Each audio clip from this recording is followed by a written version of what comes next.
I'm Sarah. I'm 28 years old, and I never thought I'd be the person standing in my childhood driveway at 2 a.m., staring at an empty garage where my car should have been, holding a crumpled receipt for a wedding dress that cost more than some people's annual salaries. But here I was, and the story of how I got here will probably make you question everything you thought you knew about family loyalty, sibling relationships, and what happens when good intentions collide with devastating consequences. Before we jump back in, tell us where you're tuning in from. And if this story touches you, make sure you're subscribed, because tomorrow, I've saved something extra special for you. Let me start by saying, this isn't your typical family drama. This is about a 1985 Toyota Corolla that most people would call a piece of junk, a wedding that was supposed to bring our family together, and a surprise that changed everything I thought I understood about love, sacrifice, and what it really means to put family first. Growing up in Millbrook, Tennessee, our family operated on a very simple principle that my mother, Linda Richardson, had established long before I was old enough to question it. Emma comes first. Emma is my younger sister by 3 years, and from the moment she took her first breath, she became the center of our family's universe, in a way that seemed as natural and inevitable as gravity. Don't get me wrong. I wasn't neglected or abused. Mom made sure I had everything I needed. Food, clothes, a roof over my head, help with homework when I asked for it. But Emma got everything she wanted, and there's a world of difference between those two approaches to parenting that shapes you in ways you don't fully understand until you're an adult looking back. Emma was the kind of child who seemed to glow from within. She had these enormous brown eyes that could make adults melt with a single look, curly blonde hair that always seemed perfectly tousled even when she'd been playing outside all day, and a laugh that made everyone in the room want to laugh along with her. She was naturally gifted at everything she tried: art, music, sports, academics, while I was the kid who had to work twice as hard to achieve half as much recognition. By the time I was 10 and Emma was 7, the pattern was firmly established. Emma's dance recitals were family events that required my attendance, but my science fair projects were something Mom would try to attend if her schedule allowed. Emma's art projects covered our refrigerator and hallway walls, while mine were kept neatly in a folder in my room. When Emma wanted piano lessons, we bought a piano. When I expressed interest in learning guitar, Mom suggested I could probably teach myself using library books. I learned early that the path of least resistance was to find joy in Emma's successes, rather than competing for equal attention. It wasn't Emma's fault that she was the favorite. She never asked for that burden, and she was actually a sweet kid who often tried to include me in her spotlight. The favoritism was unconscious on Mom's part, or at least I thought it was. She would have been genuinely shocked if anyone had suggested she treated us differently. Dad was a different story entirely. Michael Richardson was a long-haul trucker who was gone for weeks at a time, and when he was home, he was usually too exhausted to notice the subtle dynamics that played out in his absence. He loved us both in his straightforward, uncomplicated way, bringing us identical presents from whatever state he'd been traveling through and treating us with the same gentle affection. But Dad's absence meant Mom's parenting style went unchallenged and unbalanced. Our financial situation was what you might generously call tight. Mom worked as a receptionist at the local dentist's office, and Dad's trucking income was steady but modest. We weren't poor, but we weren't comfortable either. Every major purchase required careful planning and sacrifice, which made Mom's willingness to stretch the budget for Emma's wants even more significant. When Emma needed a dress for homecoming, we found a way to afford something beautiful. When I needed interview clothes for my first job, we shopped at the thrift store. I developed coping mechanisms that served me well in some ways, and hurt me in others. I became fiercely independent, figuring out how to solve my own problems and meet my own needs without asking for help. I learned to find validation internally, rather than seeking it from others. I became an excellent observer of people and situations, developing an intuition for reading between the lines that would serve me well in my career. But I also learned to minimize my own needs and desires, to find my worth in being the easy child who didn't cause problems or ask for much. I became an expert at swallowing disappointment, and convincing myself I didn't really want the things that were freely given to Emma. Most dangerously, I developed a deep-seated belief that love was something you earned through self-sacrifice, rather than something you deserved simply by existing. The car enters this story when I turned 16. While Emma was still 3 years away from driving, I was desperate for the independence that came with having my own transportation. Mom explained that we couldn't afford a car for me, which I accepted without argument. But I was determined to find a way to make it happen on my own. I started working part-time at Morrison's hardware store after school and on weekends, saving every penny toward a car fund. Mr. Morrison was a kind man in his 70s who had owned the store for 40 years and took a genuine interest in teaching me about business, work ethic, and practical skills. For the first time in my life, I had an adult who seemed to see potential in me that wasn't overshadowed by comparison to Emma. After 8 months of saving, I had accumulated $800, not enough for anything reliable, but enough to buy Jimmy Patterson's 1985 Toyota Corolla that had been sitting in his grandmother's driveway since she'd stopped driving. The car was 15 years old, had 180,000 miles on it, and looked like it had been through several decades of hard living. The paint was faded from red to a kind of pinkish orange. There was a dent in the driver's side door, and the interior smelled faintly of cigarettes and old coffee. But it ran. The engine was solid, the transmission was reliable, and Jimmy's grandmother had maintained it meticulously despite its cosmetic flaws. More importantly, it was mine. I had earned every dollar that bought it, and holding those keys felt like holding my first real piece of independence. I spent the next 2 years making that car as perfect as I could afford. I learned to change the oil, replace the brake pads, and fix minor electrical issues by watching YouTube videos and asking Mr. Morrison for advice. I saved up for new tires, had the dents repaired, and even managed to get it repainted in its original bright red. By the time I graduated high school, that Corolla looked better than some cars half its age. The car became more than just transportation. It became proof that I could set a goal, work toward it, and achieve something meaningful entirely through my own efforts. It represented the part of myself that existed independently of family dynamics and expectations. When I was behind the wheel, I wasn't the less favored daughter or the sister who lived in Emma's shadow. I was just Sarah, going wherever I chose to go. More importantly, the car became my escape route to a different kind of life. While Emma was planning to attend the local community college and continue living at home, I had bigger dreams. I wanted to go to nursing school at Vanderbilt University in Nashville, and having reliable transportation would make it possible for me to commute rather than taking on the crushing debt of living on campus. Nursing had called to me since I was 14 and spent 3 weeks helping care for my grandmother during her final illness. I discovered I had a natural aptitude for the practical aspects of medical care and genuine compassion for people during their most vulnerable moments. But more than that, nursing represented a career where I could build a life based on my own skills and dedication, rather than relying on family connections or natural charisma. The plan was solid. Commute to Nashville for classes, work part-time at the local hospital to gain experience and help pay for school, and use the money I'd saved from working at the hardware store to cover tuition costs that financial aid didn't cover. The car was essential to making all of this work, and I had calculated every detail down to the penny. But life has a way of throwing curveballs when you least expect them. And mine came in the form of Emma falling head over heels in love with Brandon Matthews, the son of Millbrook's most prominent family. Brandon was everything a small-town girl could dream of.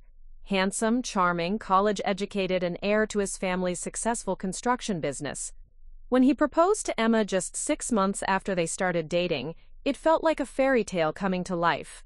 Hey. The engagement should have been purely joyful, and for Emma, it was. She was radiant with happiness, already planning every detail of what she called the wedding of the century. But for our family, the engagement came with financial pressures that would test every assumption I'd made about how much my own dreams mattered in the grand scheme of family priorities. And that's where this story really begins. With a wedding dress that cost more than my car, a mother's love that had always had conditions I was too young to recognize, and a surprise that would change everything I thought I knew about what family really means. Preparing and narrating this story took us a lot of time, so if you are enjoying it, subscribe to our channel. It means a lot to us. Now back to the story. The Matthews family didn't just live in Millbrook, they practically owned it. Brandon's grandfather had started Matthews Construction in 1952, and over 3 generations, they had built half the town's commercial buildings, most of the upscale residential developments, and maintained contracts for all major municipal projects. When you drove through downtown Millbrook, you were essentially touring a Matthews Construction portfolio. Brandon himself was genuinely likable, which made the whole situation more complicated than if he'd been some arrogant rich kid. He was 26, had graduated from University of Tennessee with a business degree, and had spent the last 3 years learning every aspect of the family business from the ground up. He'd worked construction summers during college, knew how to operate heavy machinery, and treated his workers with respect. Even Dad, who was naturally suspicious of wealthy people, admitted that Brandon seemed like good people. The problem wasn't Brandon's character. It was the world he represented and the expectations that came with being part of it. The Matthews family moved in social circles that required certain standards of appearance, behavior, and presentation. They belonged to the country club, attended charity galas in Nashville, and maintained relationships with politicians and business leaders throughout Tennessee. When Brandon brought Emma into this world, she needed to fit seamlessly into their established social framework. Emma, to her credit, was handling the transition with typical grace. She had always been naturally elegant, and she adapted to country club dinners and charity events as easily as she had adapted to everything else in her life. But the financial requirements of maintaining appearances in the Matthews social circle were far beyond our family's reach, and that's where the trouble began. The engagement itself had been like something out of a romance novel. Brandon had proposed during a weekend trip to Gatlinburg, at sunset on a mountain overlook, with a ring that probably cost more than Dad made in 6 months. Emma called us crying happy tears from her hotel room, barely coherent with excitement as she described every detail. When they returned home, Linda immediately began planning what she referred to as the social event of the decade. But there was a fundamental disconnect between Mom's vision for Emma's wedding and our family's financial reality. In Mom's mind, this was Emma's one chance to have everything she'd ever dreamed of, and no expense should be spared. The fact that we didn't have the money to spare seemed almost irrelevant compared to the importance of giving Emma the perfect day. The Matthews family, to their credit, had offered to pay for the wedding entirely. Mrs. Catherine Matthews had approached the subject delicately during a dinner at their house, suggesting that they would be honored to handle all expenses as their gift to the young couple. It was a generous offer that would have solved all our financial concerns while ensuring Emma had the elegant wedding that would reflect well on both families. But Mom had rejected the offer with a pride that bordered on stubborn foolishness. "We may not be wealthy like the Matthews," she told Emma later, "but we're not charity cases either. This is our daughter's wedding, and we'll pay for our daughter's wedding." The decision was final, despite Dad's quiet attempts to suggest that accepting help wasn't a sign of weakness. I understood Mom's pride, even as I watched it create an impossible financial burden. She had spent 25 years watching Emma shine, and this wedding represented the culmination of everything she had invested in her younger daughter. Having the Matthews pay for everything would have felt like admitting that we weren't good enough, that Emma's family couldn't provide for her the way her new family could. So we were planning a wedding that needed to meet Matthews' family standards on a Richardson family budget, and the mathematics simply didn't work. The venue Emma had fallen in love with, the historic Belmont Mansion in Nashville, cost $8,000 just for the ceremony and reception space. The catering started at $75 per person for 150 guests. The flowers Emma wanted would cost another $3,000. Before we even got to the dress, we were looking at expenses that exceeded Dad's entire annual income. Mom approached the challenge with the kind of determined optimism that had characterized her parenting style. She refinanced the house to access some equity, took a second job cleaning offices in the evenings, and began selling family heirlooms that had been in storage for years. Dad picked up extra runs that kept him on the road even more than usual, sending every extra penny toward Emma's wedding fund. I watched this financial scrambling with growing unease, not because I begrudged Emma her special day, but because I could see the toll it was taking on both parents. Mom was working 16-hour days and losing weight from stress and exhaustion. Dad looked 10 years older than he had 6 months earlier, and I could see the worry lines deepening around his eyes every time he looked at the growing stack of wedding-related bills on the kitchen counter. 3 months into the engagement, Mom had accumulated about $12,000 toward wedding expenses, but they needed closer to $25,000 to achieve Emma's vision. The shortfall was causing visible strain between my parents, with Dad increasingly vocal about the financial impossibility of the situation and Mom becoming more defensive about her commitment to giving Emma everything she wanted. That's when the dress became the focal point of everything that was wrong with the situation. Emma had found what she called the perfect dress at an exclusive bridal boutique in Nashville. It was a custom Vera Wang design that cost $8,500, more than I had paid for my car, more than Mom made in 4 months at the dentist's office, more than our family had ever spent on any single item except the house itself. The dress was undeniably beautiful. It was made of hand-beaded silk with intricate lacework that had been crafted in Italy, and it fit Emma like it had been designed specifically for her body. When she tried it on, she looked like a princess stepping out of a fairy tale, and the expression of pure joy on her face was something that would stay with me forever. But the price tag represented a moral crisis for our family. $8,500 for a dress that would be worn once, for a few hours, by a family that was already stretching beyond their means to pay for a wedding that was spiraling out of financial control. It was beautiful, but it was also a symbol of everything that was wrong with trying to match the Matthews family's lifestyle on our income. Mom's reaction to the dress was immediate and decisive. Emma would have it no matter what it took. She only gets married once, became Mom's justification for every financial decision. She deserves to feel like a princess on her wedding day. The fact that buying the dress would mean going deeper into debt, working more hours, or sacrificing other necessary expenses seemed irrelevant compared to Emma's happiness in that moment.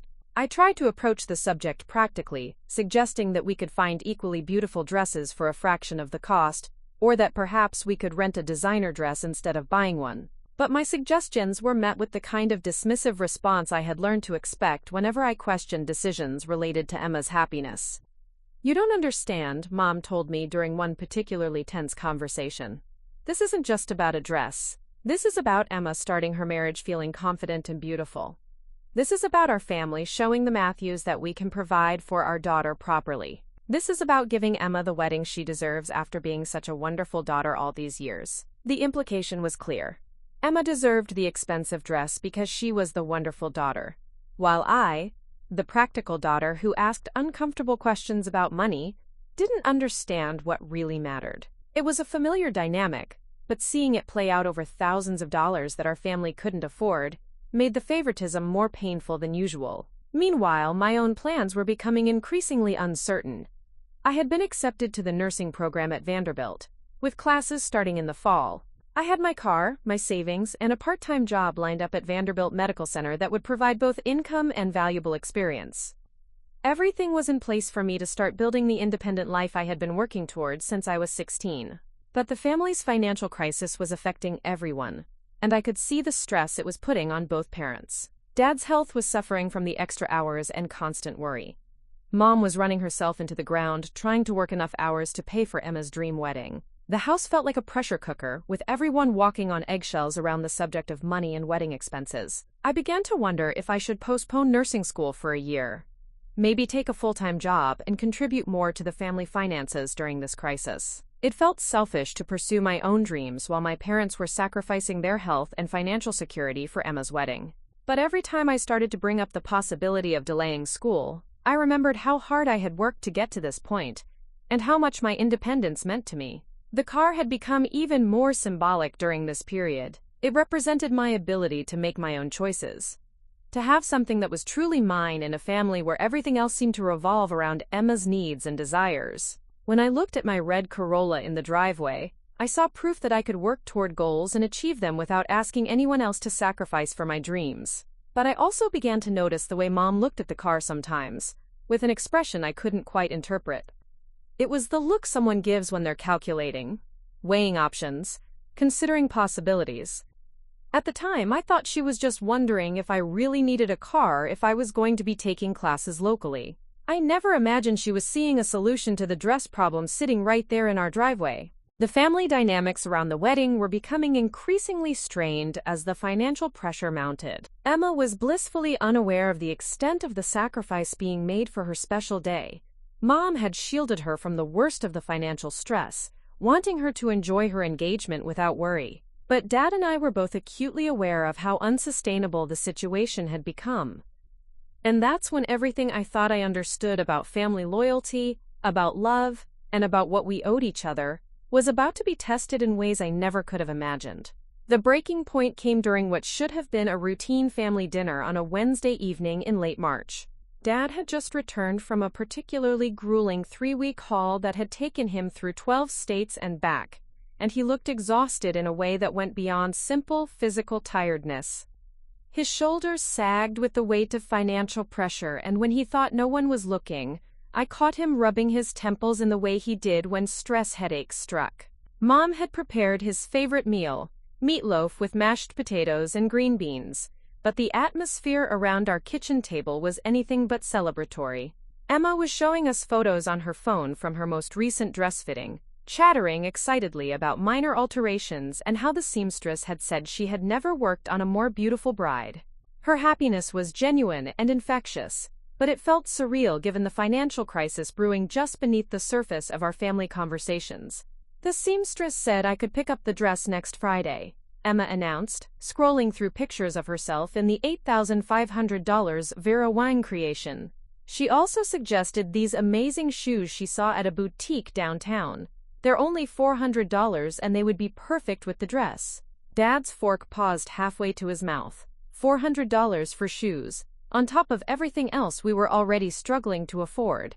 I watched his jaw tighten almost imperceptibly, the muscle working as he fought to keep his expression neutral. Mom immediately jumped in with enthusiastic approval, as if money was no object at all. "Those sound lovely, sweetheart," Mom said, reaching over to squeeze Emma's hand. "You should get them. We want everything to be perfect for your special day." The "we" in that sentence felt loaded with implications. Dad and I exchanged a brief glance across the table. We both knew there was no money for $400 shoes, just like there hadn't really been money for the $8,500 dress, or the dozens of other expensive decisions that had been made over the past few months. After dinner, I helped clear the table while Emma went upstairs to call Brandon. That's when Dad finally spoke his mind, keeping his voice low so Emma wouldn't hear from her room above us. "Linda, we need to talk about this realistically," he said, sitting heavily in his chair and running his hands through his thinning hair. "I've been doing the math, and even with all the extra runs, even with your second job, we're looking at going $15,000 into debt for this wedding. Maybe more." Mom's response was swift and defensive. "Michael, we've been through this. Emma only gets married once. Some things are more important than money." "Nothing is more important than money when you don't have it," Dad replied, his voice strained with exhaustion. "I'm killing myself out there, taking runs that keep me away from home for weeks at a time, and it's still not enough. We're borrowing against the house, we've sold everything we can sell, and we're still coming up short." I finished loading the dishwasher in silence, trying to make myself invisible while my parents had the conversation they should have had months earlier. But I could feel the tension building to a crisis point, and I knew that whatever decision came out of this would affect all of us. "What are you suggesting?" Mom asked, her tone challenging. "That we tell Emma she can't have the wedding she wants? That we embarrass ourselves in front of the Matthews family by having some bargain basement ceremony?" "I'm suggesting we accept their offer to pay for it," Dad said quietly. "Catherine Matthews approached you with genuine kindness, offering to handle the expenses as their gift to Emma and Brandon. Taking that offer isn't charity, it's practical." But Mom's pride had calcified around this issue, and she wasn't going to budge. "Absolutely not.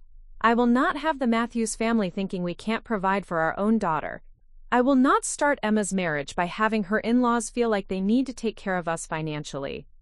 So instead, you'll start it by having us go into debt that'll take years to pay off?" Dad's voice was rising slightly, his usual calm cracking under the pressure. "Linda, I'm 53 years old. I can't keep working 18-hour days indefinitely. My back is shot. I'm getting maybe 4 hours of sleep a night, and I haven't seen my own home for more than 2 days at a time in months. That's when I made what I thought was a helpful suggestion, one that I would regret for years to come. What if I took a gap year? I said, turning from the dishwasher to face my parents. I could defer nursing school for a year, take a full-time job, and help with the wedding expenses. It's just 1 year. I could reapply next year when things are more stable. The relief that flooded across Mom's face was immediate and unmistakable. Here was a solution that didn't require swallowing her pride or accepting help from the Matthews family. Her daughter Sarah, the practical one, the easy one, would sacrifice her own plans to help make Emma's dreams come true. "Oh, Sarah, that's so thoughtful of you," Mom said, reaching over to pat my hand. "But are you sure? I know how much nursing school means to you." The question felt perfunctory, like she was asking because she felt she should, not because she was genuinely prepared to hear me say no. Dad looked stricken by my offer, clearly understanding the magnitude of what I was suggesting in a way that Mom either couldn't or wouldn't acknowledge. "Sarah, you don't need to do that," Dad said firmly. "You've worked too hard to get into that program. We'll figure something else out." But the seed had been planted, and I could see Mom's mind working through the possibilities. If I took a full-time job instead of going to school, I could contribute significantly to the household income during the most expensive period of wedding planning. It would solve their immediate financial crisis without requiring any compromise on Emma's part. Over the next few days, Mom began working on me with the subtle persistence that had characterized her approach to family management throughout my childhood. She didn't pressure me directly, but she made sure I was aware of every financial stress, every sacrifice Dad was making, every hour she was working to try to make Emma's dreams come true. "Your father looked so tired when he came home yesterday," she would mention while we folded laundry together. "I worry about him driving those big trucks when he's running on so little sleep." Or, "I had to turn down overtime at the dentist's office because I was too exhausted to focus properly." Dr. Peterson was understanding, but I know he was disappointed. The guilt was subtle but effective.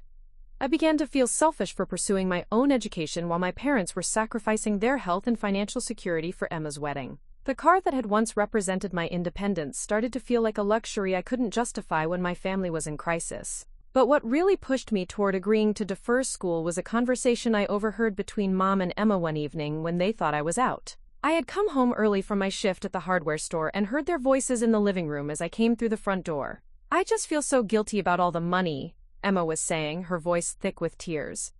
"Maybe we should just accept Brandon's parents' offer to pay for everything. I don't want Dad to get sick from working so hard." "Absolutely not," Mom replied firmly. "Emma, listen to me. You are worth every sacrifice we're making. You deserve to have the wedding of your dreams, and we deserve the pride of providing it for you. Don't you let anyone make you feel guilty for wanting beautiful things." "But Sarah's giving up nursing school for a year because of the money," Emma said.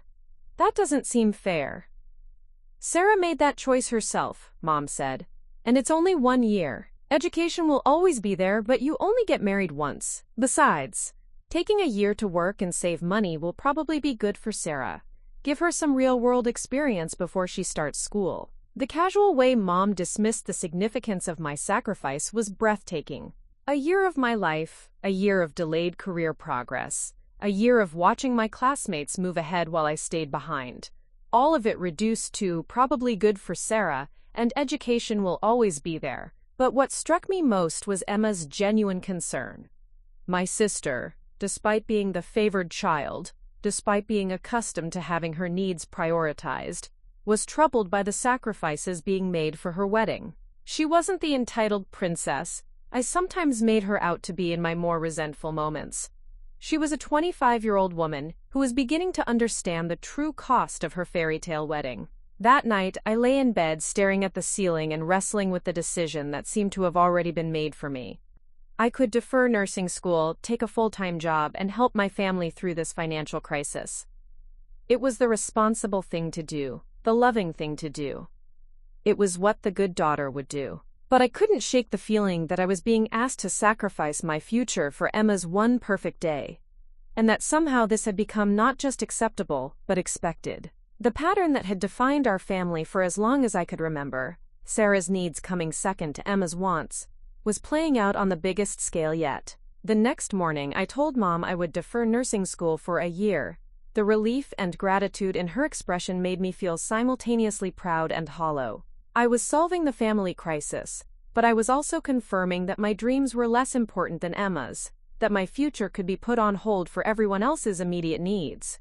What I didn't realize was that even this sacrifice wouldn't be enough, and that Mom had already identified another solution to the dress problem, one that would test everything I thought I knew about the boundaries of family loyalty. The morning everything changed like any other Tuesday in April. I woke up at 6 a.m., showered, and headed downstairs to find Mom already in the kitchen, nursing her second cup of coffee while reviewing wedding vendor invoices spread across the table. She looked up when I entered, giving me the tired smile that had become her default expression over the past few months. "Morning, sweetheart," she said, gathering the papers into a neat stack. "I've got that early appointment at the bridal shop this morning to finalize Emma's dress pickup.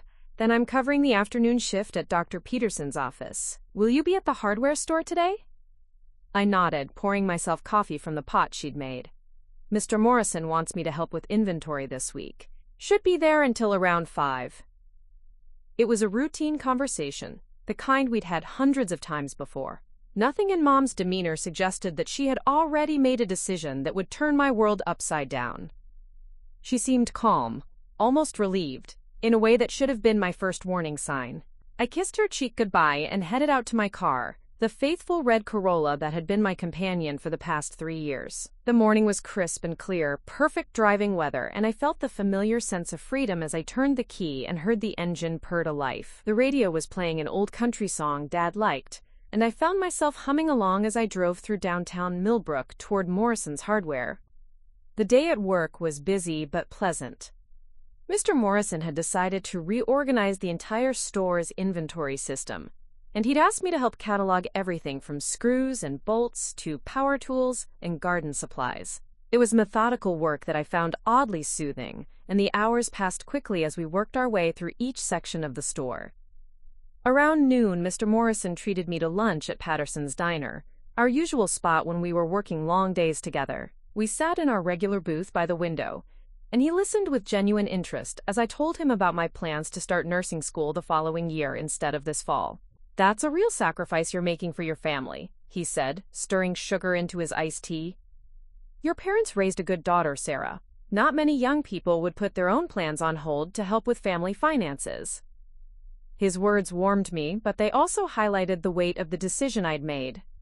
Mr. Morrison was one of the few adults in my life who consistently treated my goals and ambitions as important, and having him acknowledge the significance of my sacrifice made it feel more real somehow.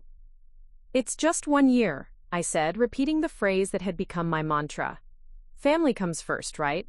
Mr. Morrison nodded, but I caught something in his expression that suggested he wasn't entirely convinced that what I was doing was wise. He'd been married for 47 years and had raised 3 children of his own, and I suspected he understood family dynamics in ways that I was still learning. We returned to the store after lunch and continued with the inventory project.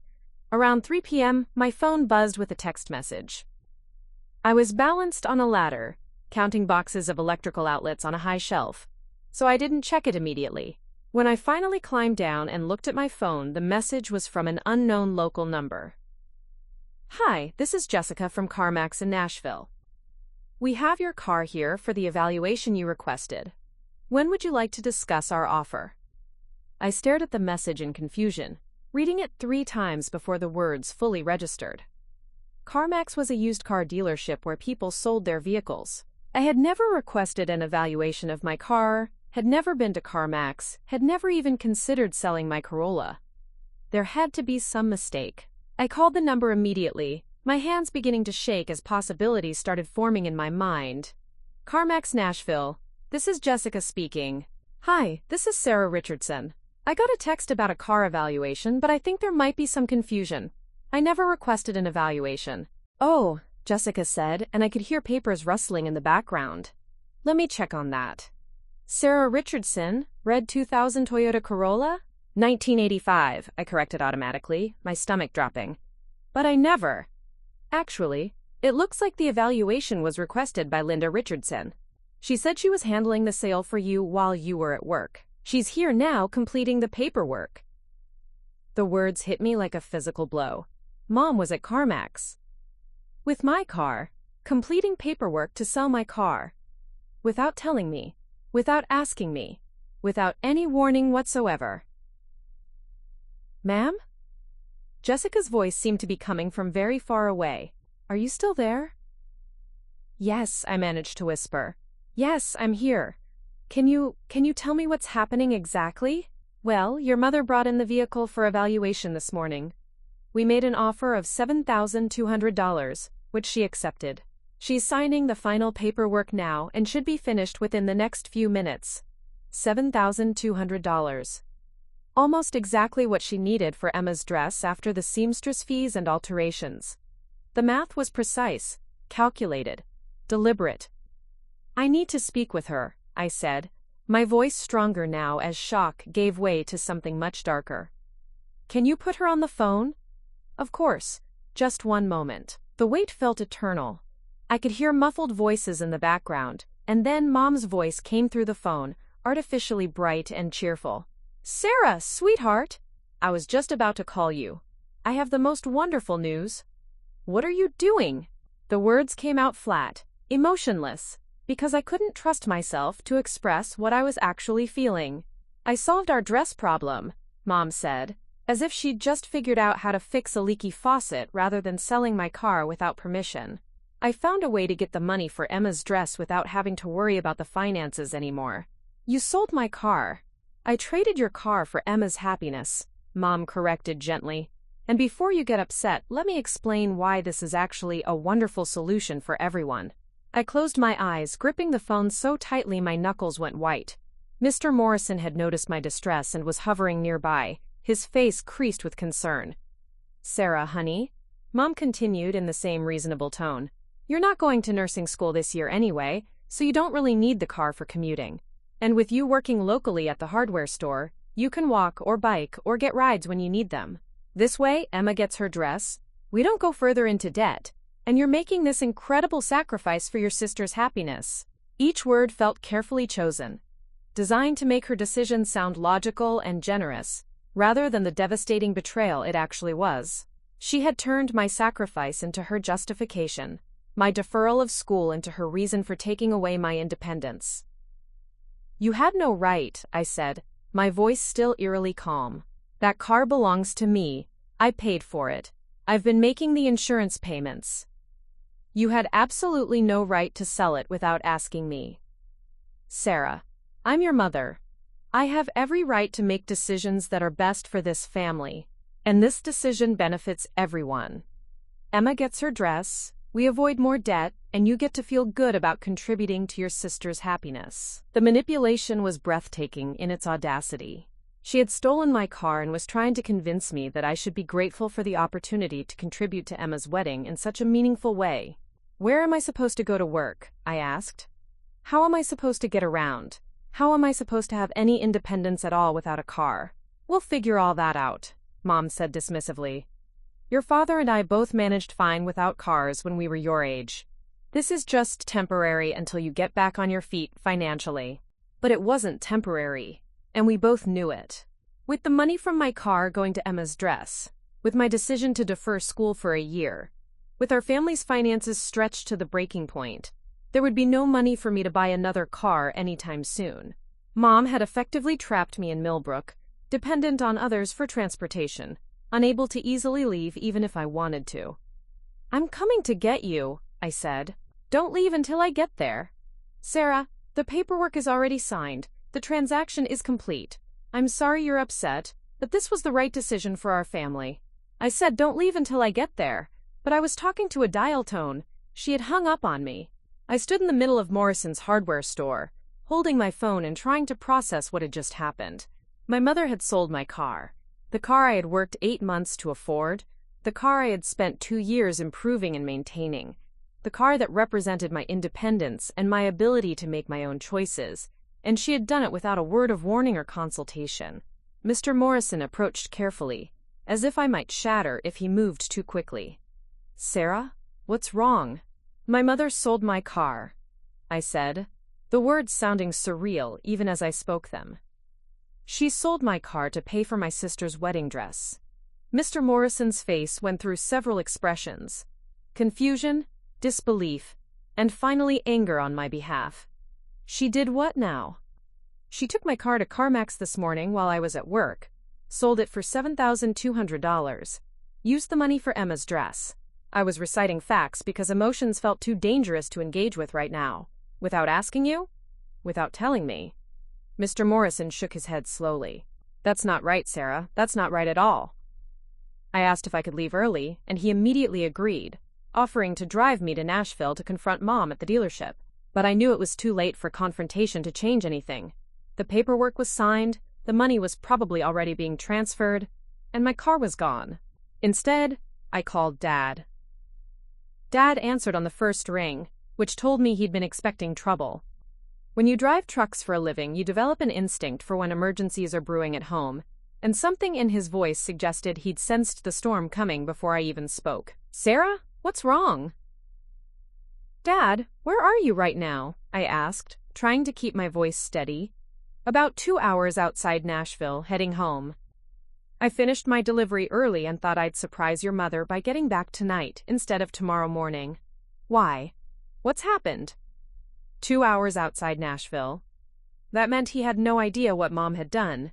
No idea that while he was driving home early to surprise his wife, she was at a car dealership selling his daughter's vehicle to pay for a wedding dress that cost more than most people's monthly income. Mom sold my car, I said simply. She's at CarMax in Nashville right now, finalizing the paperwork. She got $7,200 for it, exactly what she needed for Emma's dress. The silence that followed stretched so long, I thought the call might have dropped.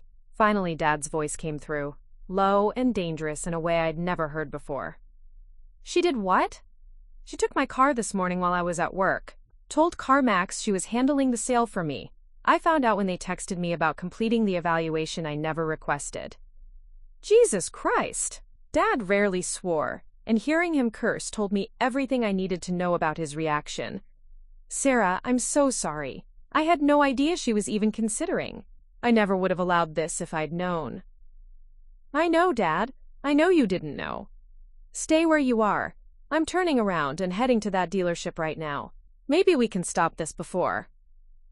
It's too late, I interrupted. The paperwork's already signed. The transaction is complete, she told me herself. Another long silence. When Dad spoke again, his voice was thick with exhaustion and something that sounded like defeat. We'll figure this out, sweetheart. We'll get your car back somehow, or we'll get you another one, I promise. But even as he said it, we both knew the mathematics hadn't changed. The family still didn't have money for wedding expenses, still couldn't afford to buy me a replacement car, still couldn't undo what Mom had done without creating an even bigger financial crisis. After I hung up with Dad, Mr. Morrison drove me home in thoughtful silence. He'd offered to let me stay at his house until things settled down, understanding instinctively that facing Mom immediately after this betrayal might not be wise. But I needed to be home when Dad arrived.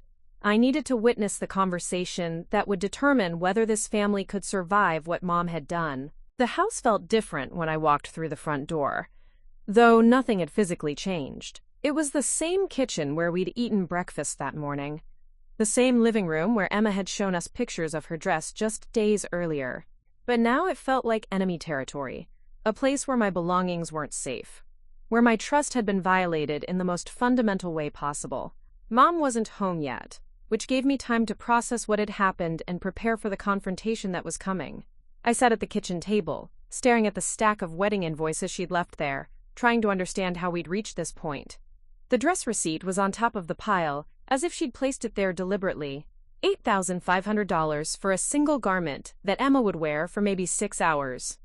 Below that were invoices for flowers, catering deposits, venue fees, photographer retainers, all adding up to more money than our family had ever spent on anything except the house itself.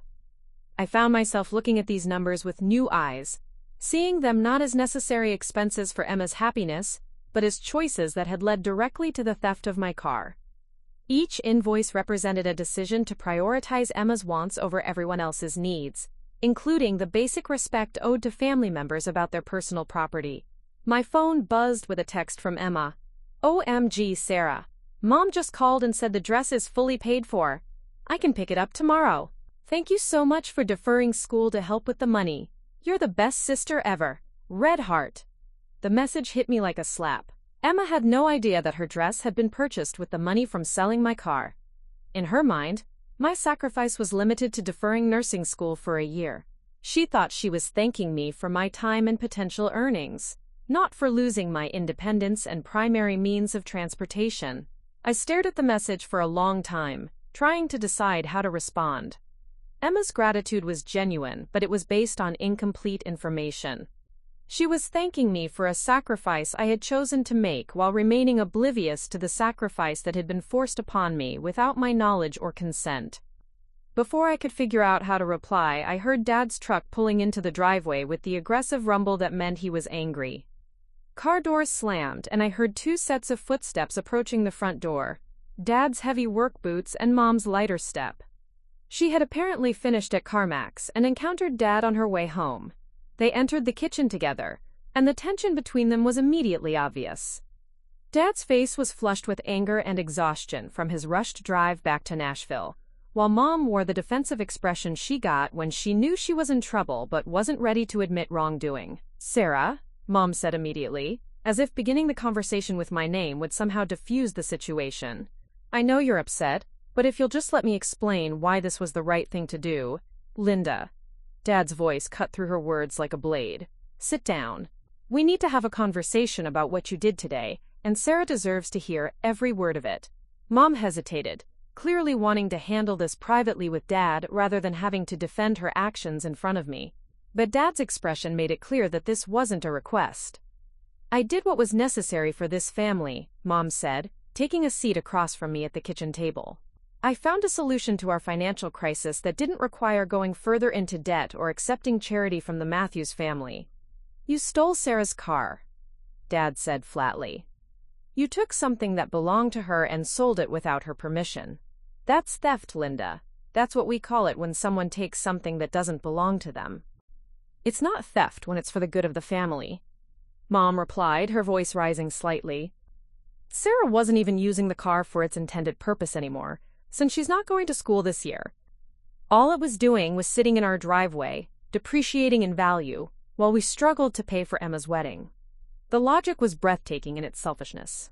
Because I had made the sacrifice of deferring school to help the family financially, Mom had decided that my car was now surplus property that could be liquidated for Emma's benefit. "That car represented 3 years of Sarah's work," Dad said, his voice getting louder. "She saved every penny from her part-time job to buy it. She spent her own money maintaining it and improving it. She had every right to decide what happened to it. And I made that decision for her," Mom shot back. "Sometimes parents have to make difficult choices for the good of their children, even when those children are too young to understand the bigger picture." "I'm 28 years old," I said quietly. "I'm not too young to understand anything." Mom turned to me with the patronizing smile she used when she thought she was being patient with my limitations. "Sarah, sweetheart, you're upset right now, and that's understandable. But once you see Emma in that dress, once you see how happy she is on her wedding day, you'll understand that this was the right choice." "Will I also understand why you didn't ask me first?" I asked. "Will I understand why you felt entitled to make decisions about my property without even mentioning it to me? Because you would have said no," Mom replied with startling honesty. "You would have put your own attachment to that car ahead of your sister's happiness, and I couldn't let that happen." The admission hung in the air like smoke. She had known that what she was doing was wrong, had known that I would never agree to it, and had done it anyway because my consent was less important to her than Emma's dress. Dad stared at his wife as if seeing her clearly for the first time. "Linda, do you hear yourself? You're admitting that you knew Sarah wouldn't agree to this, and you did it anyway. How is that not theft?" "It's not theft when it's family," Mom insisted. "Everything we have belongs to all of us. Sarah's car, our house, our income. It's all family resources that should be used for the good of the whole family." "Then why didn't you sell your car?" I asked. "If all family resources belong to everyone, why was my car the one that got sacrificed for Emma's dress?" Mom's expression faltered slightly. "My car is newer and more reliable. We need dependable transportation for—" "For what?" I interrupted. "For you to get to work? For you to run errands?" But my need for transportation to get to my job doesn't matter? You can get rides, Mom said weakly. Your father can drop you off in the mornings, or Mr. Morrison can pick you up, or I can be completely dependent on other people's schedules and goodwill because you decided my independence was worth less than Emma's dress, I finished. Dad rubbed his face with both hands, looking older than his 53 years. Linda, what you did today. I don't know how we come back from this. You violated Sarah's trust in the most fundamental way possible.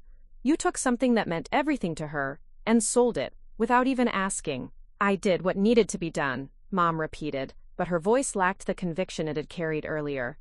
Emma deserves to have the wedding of her dreams, and Sarah deserves to have a mother who respects her enough to ask before making decisions about her property, Dad replied. Emma deserves a lot of things, but not at the expense of her sister's basic rights. That's when I realized something that changed everything about how I understood this situation. This wasn't really about the car, and it wasn't really about the dress. This was about a pattern of behavior that had been building for years. A systematic prioritization of Emma's wants over my needs that had finally reached a breaking point. I want to know something, I said, looking directly at Mom. When you were at CarMax today, signing the paperwork to sell my car, what were you feeling? Were you sad about taking away something I'd worked so hard for? Were you worried about how I'd react? Or were you just relieved that you'd found a way to pay for Emma's dress? Mom was quiet for a long moment, and when she finally answered, her honesty was more devastating than any lie could have been. I was relieved, she said softly.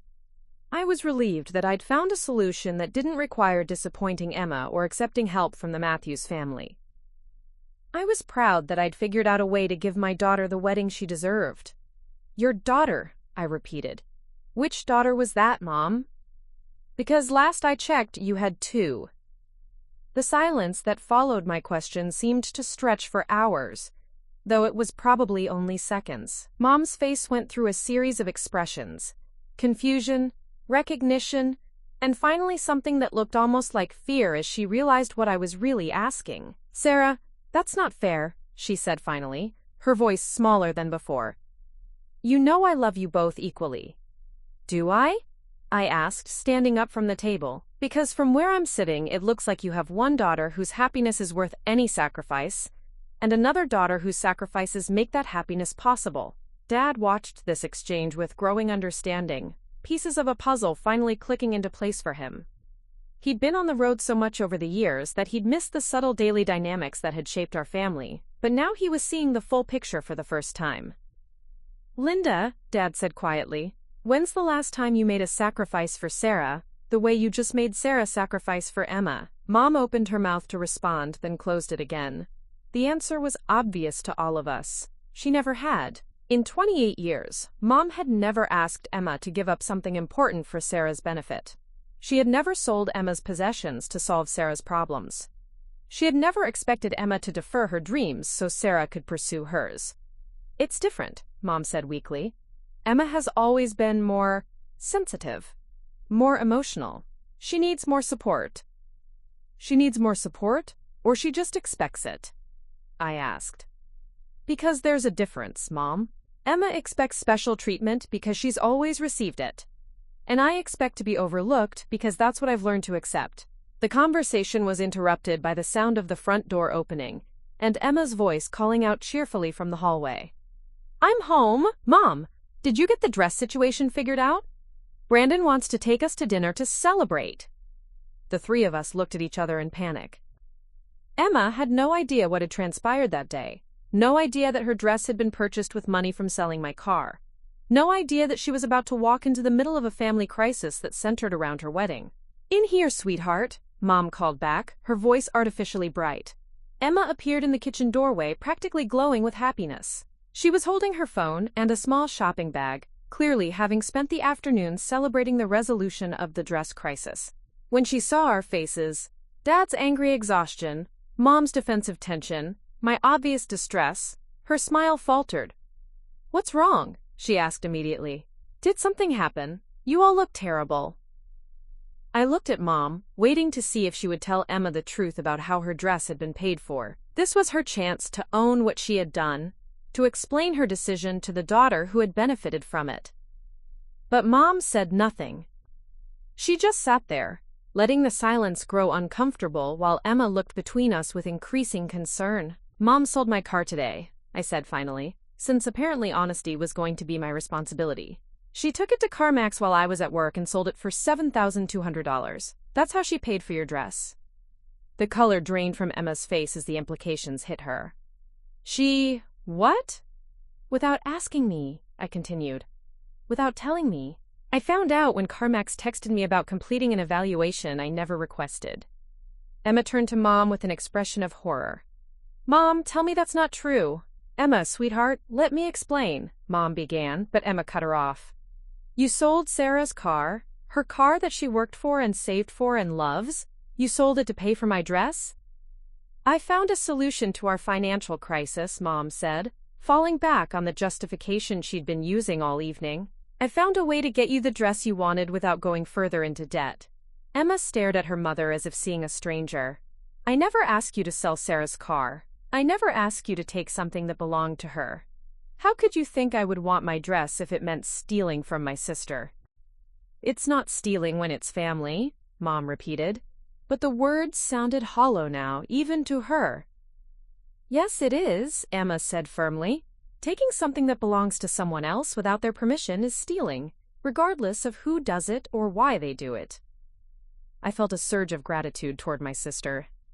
Despite being the favored child, despite benefiting from the preferential treatment that had defined our family dynamics for years, Emma was standing up for what was right, rather than defending what was convenient. "Emma," Mom said desperately, "you don't understand how hard this has been, trying to give you the wedding you deserve while managing our finances. I did what I had to do." "You did what you wanted to do," Emma corrected. "You did what was easiest for you, not what was right for your family." Dad spoke up for the first time since Emma had arrived. "Emma, your mother and I need to have a private conversation about what happened today and how we're going to fix it. Why don't you and Sarah go for a walk or something?" But Emma shook her head. "No, Dad, I need to be part of this conversation because this is about my wedding and my dress. I need to understand exactly what happened and what we're going to do about it." She pulled out one of the kitchen chairs and sat down at the table with us, her posture straight and determined. This was a side of Emma I'd rarely seen. Not the sweet, accommodating younger sister, but a strong woman who was ready to face difficult truths about her family. "Start from the beginning," Emma said, looking at Mom. "Tell me exactly what you did today and why you thought it was acceptable." Mom looked around the table, clearly hoping someone would rescue her from having to explain her actions to the daughter she'd thought she was helping. When no rescue came, she began to speak in a voice that grew smaller with each sentence. "I went to the bridal shop this morning to make the final payment on your dress, but when I got there I realized we didn't have enough money to cover the full amount. We were still short about $7,000, and I didn't know where else to turn. So you decided to steal my car," I said flatly. "I decided to use family resources to solve a family problem," Mom corrected. But her conviction was clearly wavering. "Why didn't you call me?" Emma asked. "Why didn't you tell me we couldn't afford the dress and ask me to choose something else?" "Because you shouldn't have to compromise on your wedding dress," Mom replied. "You only get married once, and you deserve to have everything perfect." "According to who?" Emma demanded. "Who decided that I deserved a perfect wedding more than Sarah deserved to keep her car? Who made that rule?" Mom looked genuinely confused by the question, as if the idea of questioning this priority system had never occurred to her. "Emma, you've always needed more support, more attention. Sarah has always been independent and capable of taking care of herself. So because I've been spoiled, I deserve to continue being spoiled at Sarah's expense?" Emma asked. "Because Sarah has been strong enough to handle being overlooked, she should continue being overlooked?" The conversation was taking a turn I hadn't expected. Emma wasn't just defending me. She was examining the family dynamics that had led to this moment, questioning assumptions that had never been questioned before. "I don't want the dress," Emma said suddenly, her voice clear and firm. "What?" Mom gasped. "I don't want the dress if it came from selling Sarah's car. I don't want my wedding to be built on taking things from my sister without her permission." "Emma, don't be ridiculous," Mom said, panic creeping into her voice. "The dress is already paid for. The money is already spent. You can't just decide you don't want it now." "Yes, I can," Emma replied. I can absolutely decide that I don't want to wear a dress that was purchased by stealing from Sarah. I can decide that I'd rather have a simple wedding with my sister's respect than an expensive wedding with her resentment. I stared at my sister, amazed by the strength she was showing. This wasn't the Emma I thought I knew. The Emma who had always accepted special treatment as her due, who had never questioned why her needs came first in our family. "The dress is non-refundable," Mom said desperately. "The money is gone. Even if you don't wear it, we can't get Sarah's car back." "Then we'll figure out another way to make this right," Emma said. "We'll sell something else, or take out a loan, or I'll get a job and pay Sarah back myself.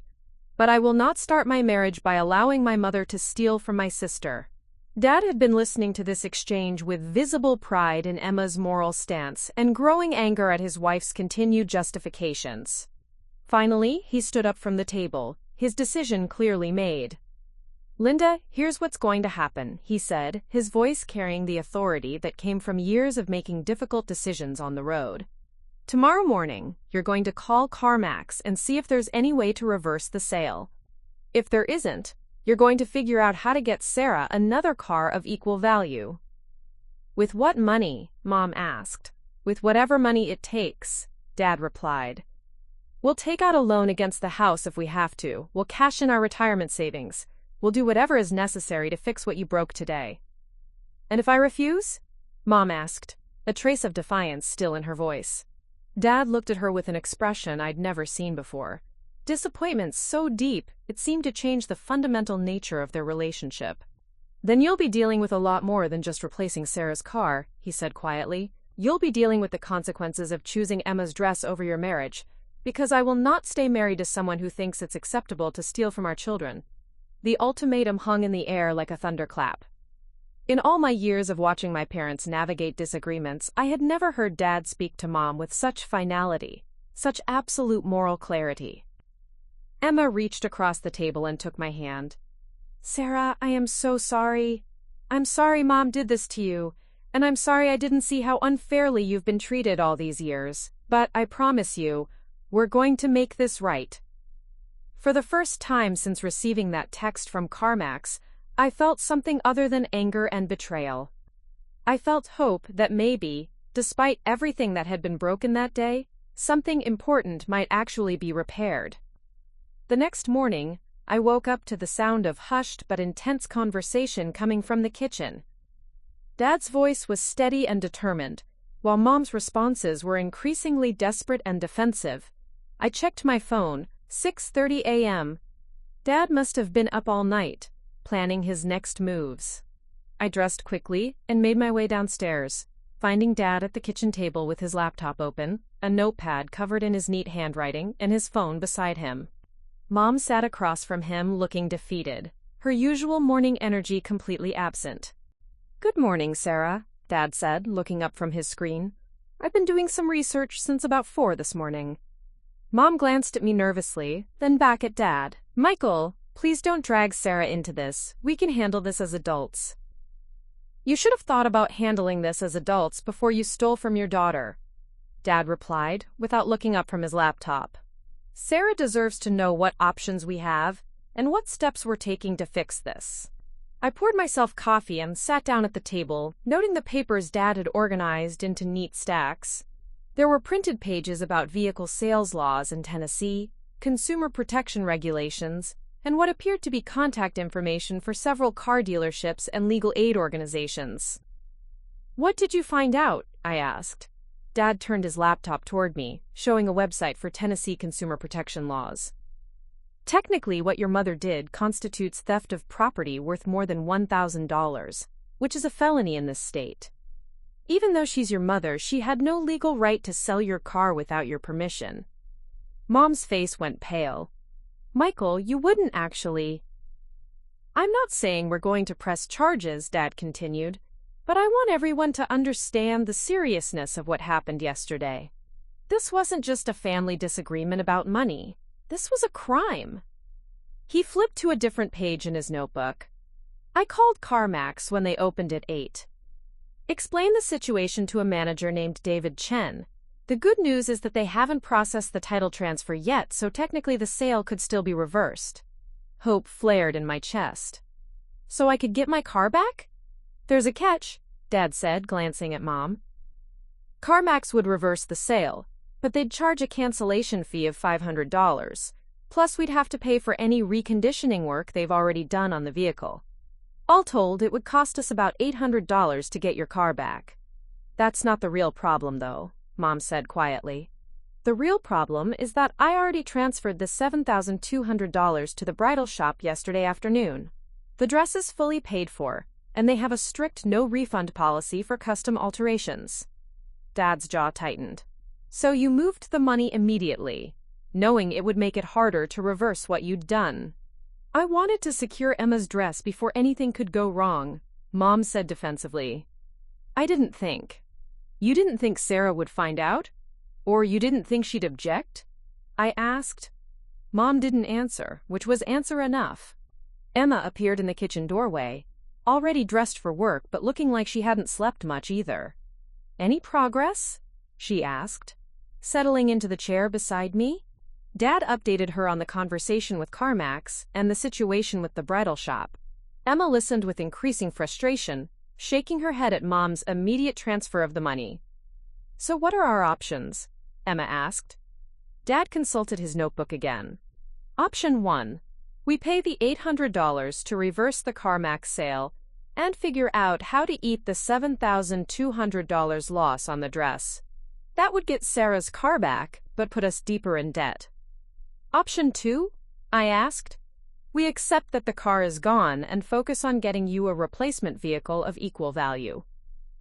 I found a few 2000 to 2005 Toyota Corollas in similar condition for sale in the $6,000 to $8,000 range.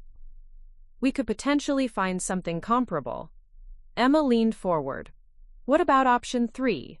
What if we tried to return or resell the dress somehow? I already called the bridal shop, Mom said.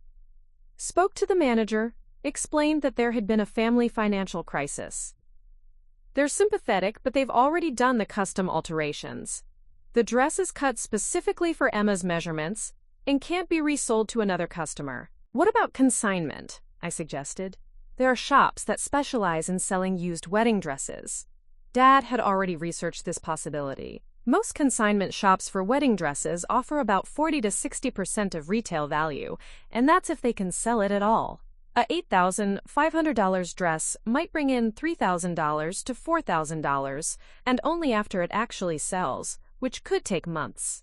Emma was quiet for a moment, then said, What if I sold the dress directly? Posted it online, social media, wedding forums? If I could get even $6,000 for it, that would cover most of a replacement car for Sarah. Emma, no, Mom said immediately. You're not selling your wedding dress? We'll find another solution. Why not? Emma asked.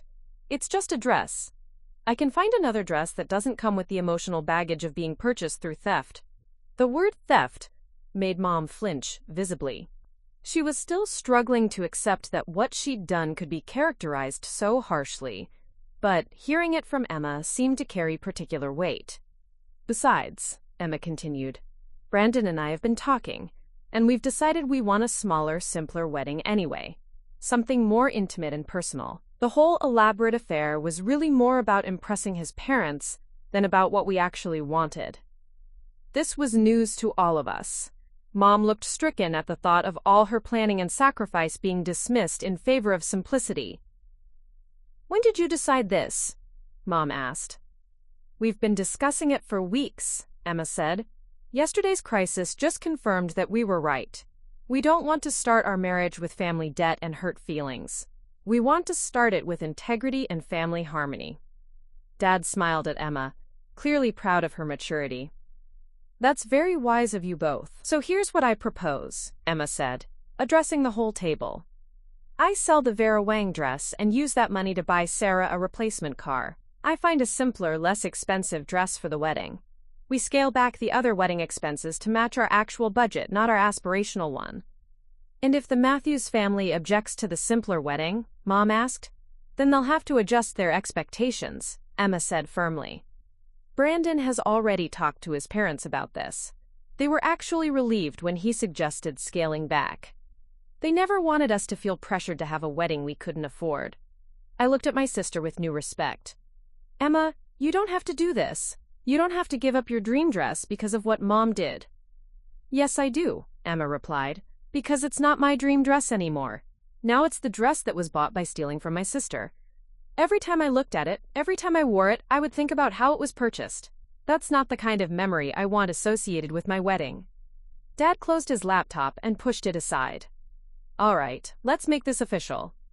Emma, if you're serious about selling the dress, I'll help you research the best platforms and pricing strategies. Sarah, I want you to start looking at replacement vehicles in the $6,000 to $8,000 range so we know what we're aiming for. What about me? Mom asked quietly. Dad looked at her with an expression that was firm, but not unkind. You're going to call the bridal shop and arrange for Emma to pick up the dress so she can photograph it for sale. Then you're going to help Emma find a replacement dress that fits our actual budget, not the budget you thought we should have. And after that? Mom asked. After that, you're going to think long and hard about why you thought it was acceptable to steal from Sarah, and how you're going to make sure nothing like this ever happens again. The next few hours were a whirlwind of activity. Emma and I spent the morning researching online platforms for selling wedding dresses, while Dad called various car dealerships to get a sense of what was available in our price range. Mom remained largely silent, occasionally offering to help, but mostly seeming overwhelmed by the process of undoing what she had done. By noon, we had a plan. Emma would pick up the dress that afternoon and photograph it professionally for online sales listings. Dad had identified 3 potential replacement cars that were similar to my original Corolla in age, mileage, and condition. I had created accounts on several wedding dress consignment websites and was ready to post listings as soon as we had good photos. But as we prepared to leave for the bridal shop, Mom finally spoke up with what she'd apparently been thinking about all morning. There's something else we need to discuss, she said, her voice hesitant. Something I haven't told you about the car sale. Dad, Emma, and I all turned to look at her, and I felt my stomach drop. What else could there be? When I was at CarMax yesterday, Mom continued, they asked me about the car's maintenance history. I told them it had been regularly serviced and was in excellent condition. It was, I said. I had all the service records. That's the problem, Mom said. They asked to see the service records, and I told them they were in the glove compartment. But when they looked, the glove compartment was empty. I felt cold dread settling in my chest. What are you saying? I'm saying that all your maintenance records, your registration, your insurance cards, everything that was in the car, it's gone. Either it was thrown away when they cleaned the car, or it's sitting in some office at CarMax. Dad closed his eyes and rubbed his temples. Linda, please tell me you didn't just let them dispose of all of Sarah's documentation. I don't know what happened to it, Mom said defensively. I was focused on completing the sale, not on paperwork that I thought wasn't important anymore. Emma looked stricken. Sarah, how important were those records? Very important, I said, trying to keep my voice steady. I had every service record going back 3 years, proof of all the improvements I'd made, documentation of the engine rebuild, everything that proved the car's value and maintenance history. Without those records, any replacement car would be just a used vehicle with unknown history. The careful documentation that had increased my car's value and my confidence in its reliability was gone, lost in the chaos of Mom's impulsive decision. But as I sat there contemplating this additional loss, I realized something important. I wasn't devastated by this news the way I would have been yesterday. The car was gone, the records were gone, but my family was finally working together to make things right. That was worth more than any documentation. 3 weeks later, I was standing in my new car, a 2003 Toyota Corolla in deep blue that ran even better than my old one, outside the community center where Emma and Brandon were having their scaled-down wedding ceremony. Emma had managed to sell her $8,500 Vera Wang dress for $6,200 to a bride in Atlanta, which had been enough to buy my replacement car and even leave some money for wedding expenses. But the real transformation hadn't been about cars or dresses. It had been about our family finally learning to see each other clearly. Emma emerged from the community center's bridal preparation room, wearing a simple but elegant $400 dress she'd found at a local boutique. It was ivory lace with a modest train, nothing like the elaborate designer gown she'd originally fallen in love with, but she looked radiant in a way that had nothing to do with expensive fabric. "How do I look?" she asked, doing a small spin. "Beautiful," I said honestly. "Absolutely beautiful." And she did. But more than that, she looked happy in a way that seemed deeper and more sustainable than the frantic excitement that had characterized her during the months of elaborate wedding planning. The ceremony itself was perfect in its simplicity. Brandon's parents had been genuinely relieved when Emma and Brandon announced they wanted something smaller and more intimate. As it turned out, Catherine Matthews had been dreading the elaborate affair, as much as our family had been struggling to afford it. She confided to Mom during the reception that she and her husband much preferred the genuine warmth of the community center gathering to the formal elegance they'd been planning at the country club. About 50 people attended, close family, genuine friends, and a few colleagues from Brandon's construction company. Dad walked Emma down the aisle with tears in his eyes, not because he was losing a daughter, but because he was gaining a son-in-law who truly appreciated the woman Emma had become through this crisis. I served as Emma's maid of honor, wearing a navy blue dress that Emma had insisted on buying for me as part of her apology for the car situation. During the ceremony, I found myself thinking about how much our relationship had changed over the past month. For the first time in our lives, we felt like equals, rather than the favored child and the overlooked one. But the biggest surprise of the day wasn't the wedding itself, it was what happened during the reception. I had been working on something in secret for the past 3 weeks, ever since Emma had made the decision to sell her dress. It was a project that had required help from Dad, Mr. Morrison, and even Brandon, though I'd sworn them all to secrecy. During the reception, after the dinner had been served and the first dances completed, I stood up and asked for everyone's attention. "Most of you know that Emma and I went through a difficult time recently," I began, seeing Mom shift uncomfortably in her seat. We hadn't talked much over the past few weeks. She'd been cooperative in fixing the practical problems, but she'd remained defensive about her actions, still convinced that she'd been trying to help even if her methods had been wrong. "Emma made some incredible sacrifices to make things right," I continued, "and I wanted to do something to show her how much that meant to me." I nodded to Dad, who stepped outside and returned a moment later, wheeling in something covered by a large sheet. "Emma," I said, "you gave up your dream dress to buy me a car. But what you really gave me was something much more valuable. You showed me what it means to have a sister who puts family integrity ahead of personal desires." I pulled away the sheet to reveal a custom shadow box display case containing Emma's original wedding dress. Not the Vera Wang she'd sold, but the simple ivory lace dress she'd worn that day. The dress was artfully arranged with flowers from her bouquet, photos from the ceremony, and a small plaque that read, "Emma Richardson Matthews, a bride who chose love over luxury, family over fashion, and integrity over indulgence. October 15, 2023. But that wasn't the real surprise. However, I continued, I couldn't let you start your marriage without something special to mark this day, so I called the bride in Atlanta who bought your Vera Wang dress. Emma's eyes widened in confusion. It turns out she's getting married next spring and was happy to loan the dress back to us for one day. She drove up from Atlanta this morning and is staying at the Hampton Inn until tomorrow. I gestured to Dad again, who brought in a second, larger garment bag. Emma, if you want to, you can change into your original dress for the rest of the reception. You can have the photos and memories you wanted, without the guilt of how it was purchased.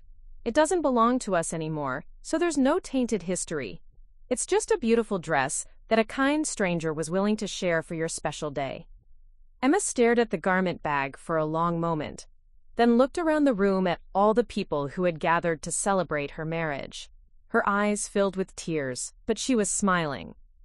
"That's the most thoughtful thing anyone has ever done for me," she said, her voice thick with emotion. "But you know what? I don't want to change dresses. This dress represents who I really am, not who I thought I needed to be. This dress represents a wedding that we could afford, a marriage that starts with honesty, and a family that finally learned to treat each other with respect." She walked over and hugged me tightly. "But the fact that you would arrange this, that you would go to so much trouble to give me a choice, that means everything to me." The room erupted in applause, but I was focused on Mom, who was crying openly for the first time since this whole ordeal began. She stood up and walked over to where Emma and I were standing. "Sarah," she said, her voice shaking, "I owe you an apology that's bigger than I know how to give. What I did was wrong, and what you just did for Emma shows a generosity of spirit that I'm not sure I deserve." I looked at my mother, really looked at her, and saw something I hadn't expected to see. Not defensiveness or justification, but genuine remorse and a recognition of how her actions had affected all of us.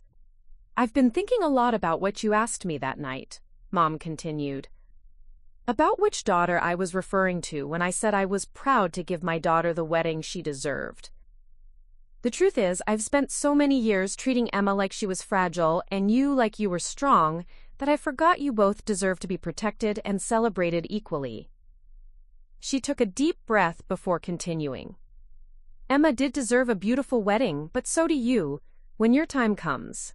Emma deserved to feel special and loved, but so do you every single day. I lost sight of that, and I'm sorry." The apology was imperfect, but it was genuine, and for the first time in my adult life, I felt like my mother was seeing me as clearly as she saw Emma. "I forgive you, Mom," I said, "but things have to be different going forward. No more sacrificing one daughter for the other's benefit. No more making decisions about my life without including me. We're all adults now, and we need to treat each other that way." Mom nodded, tears still streaming down her face. I promise to do better." Dad joined our little family huddle, wrapping his arms around all three of us. "I'm proud of all my women," he said. "Sarah, for your grace under pressure and your generous heart. Emma, for choosing integrity over appearance. And Linda, for finally admitting when you were wrong and committing to change." The rest of the reception was filled with laughter, dancing, and the kind of genuine joy that comes from overcoming a crisis together rather than despite each other. Brandon's best man gave a speech about how obvious it was that Brandon had married into a family that knew how to support each other through anything. He had no idea how recently that had become true. As the evening wound down and guests began to leave, Emma pulled me aside for a private conversation. "Sarah, there's something I need to tell you," she said. "Something I've been thinking about since all this happened." "What's that?" "When we were kids, I always knew Mom favored me. I told myself it was just because I was younger, or because I needed more help, or because I was more emotional. But the truth is, I liked being the favorite. I liked getting special treatment. I liked being the center of attention." This admission surprised me. I'd always assumed Emma was oblivious to the favoritism. "I convinced myself that you didn't mind being overlooked because you seemed so independent and capable," she continued. "But that was just me making excuses for enjoying privileges I shouldn't have had. I'm sorry for not standing up for you sooner. I'm sorry for accepting special treatment at your expense for all these years." "Emma, you were a kid. You can't be held responsible for the way Mom chose to parent us." "Maybe not when we were children," Emma said. "But I've been an adult for years, and I could have spoken up. I could have noticed when you were being asked to sacrifice for my benefit, and said something. I chose not to see it because it was easier to be the favored daughter than to challenge the system that favored me." Her honesty was devastating and healing at the same time. "What matters is that you see it now," I said. "What matters is that when it really counted, you chose to do the right thing even when it cost you something you really wanted. I want us to be real sisters going forward," Emma said. "Equal sisters. I don't want to be the princess who gets rescued. And I don't want you to be the responsible one who does the rescuing. I want us to be partners." 6 months later, I was sitting in my first nursing class at Vanderbilt, having been able to reapply and start in the spring semester. Emma had insisted on using the leftover money from selling her dress to help cover my first semester's textbooks, refusing to take no for an answer. Our family dynamics had fundamentally shifted. Mom still struggled sometimes with treating us equally. Old habits die hard, but she caught herself now and corrected course. Emma had become vigilant about noticing when I was being asked to shoulder more than my share of family responsibilities and speaking up about it. Dad and I had grown closer through the whole ordeal. He'd told me later that watching Mom steal my car had been a wake-up call about how his long absences for work had allowed unhealthy family patterns to develop unchecked. He'd made changes to his schedule to be home more consistently, and his presence helped keep everyone accountable to treating each other fairly. But the most unexpected change had been in my relationship with Mom. Once she'd gotten past her defensiveness about the car situation, she'd begun asking me real questions about my life, my goals, my opinions on things that mattered to me. For the first time, she seemed genuinely interested in knowing me as a person, rather than just managing me as a family member.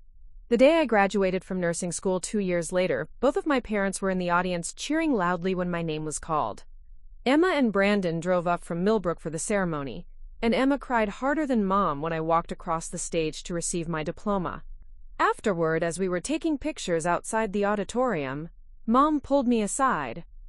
"I'm proud of you," she said simply. "I'm proud of the woman you've become, and I'm proud that you accomplished this dream despite everything that tried to get in your way, including me." "Thanks, Mom. That means a lot." "I have something for you," she said, pulling out a small wrapped box. "It's not much, but I wanted you to have something to mark this achievement." Inside the box was a simple silver necklace, with a small car charm and a tiny nursing cap charm hanging from it. "The car represents your independence," Mom explained. "Your ability to go wherever your dreams take you. The nursing cap represents the career you worked so hard to achieve. But together, they represent something even more important. They represent a daughter who never let anyone else's limitations become her own." As I fastened the necklace around my neck, I realized that the car Mom had sold 2 years earlier had been just a vehicle. But the journey it had started, toward equality, honesty, and genuine respect within our family, had taken us all somewhere much more valuable than I ever could have driven alone. Sometimes the most precious things we lose turn out to be the catalysts for finding something even better. Sometimes the worst betrayals become the foundation for the strongest relationships. And sometimes the surprises that make us cry are the ones that heal what we didn't even realize was broken. That's the real story of how my mother sold my car for my sister's wedding dress, and how the surprise I planned in return gave us all something worth so much more than either one of us had lost. Up next, you've got 2 more standout stories right on your screen. If this one hits the mark, you won't want to pass these up. Just click and check them out. And don't forget to like, subscribe, and turn on the notification bell so you don't miss any upload from us.